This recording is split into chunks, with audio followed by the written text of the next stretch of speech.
First reading, 2 Thessalonians chapter 1 verse 1 to 5, 11 to 12.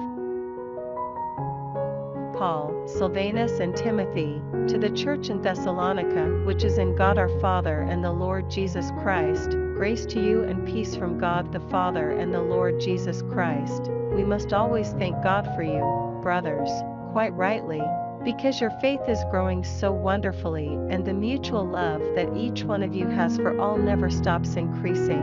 Among the churches of God we take special pride in you for your perseverance and faith under all the persecutions and hardships you have to bear.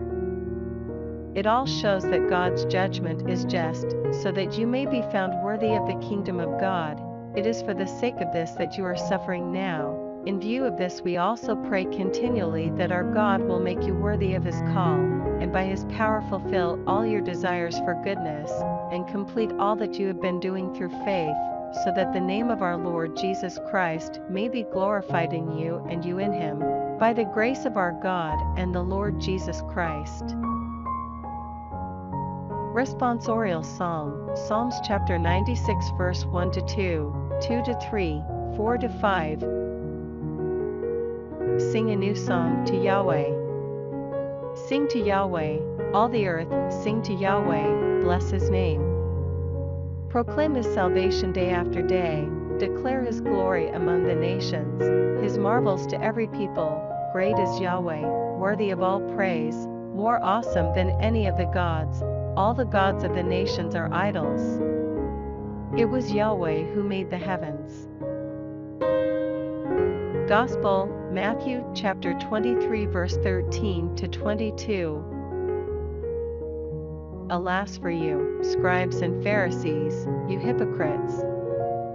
You shut up the kingdom of heaven in people's faces, neither going in yourselves, nor allowing others to go who want to. How terrible for you, teachers of the law and Pharisees! You are hypocrites! You take away widows' houses, and you say long prayers so that people will notice you.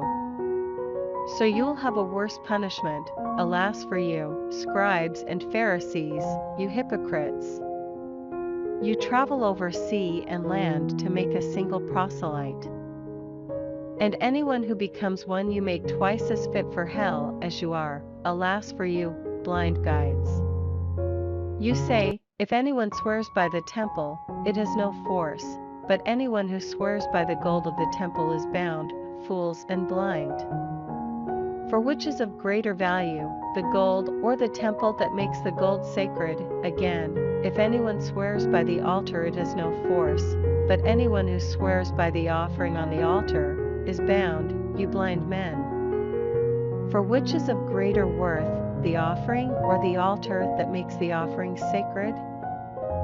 Therefore, someone who swears by the altar is swearing by that, and by everything on it, and someone who swears by the temple is swearing by that, and by the one who dwells in it, and someone who swears by heaven is swearing by the throne of God, and by the one who is seated there.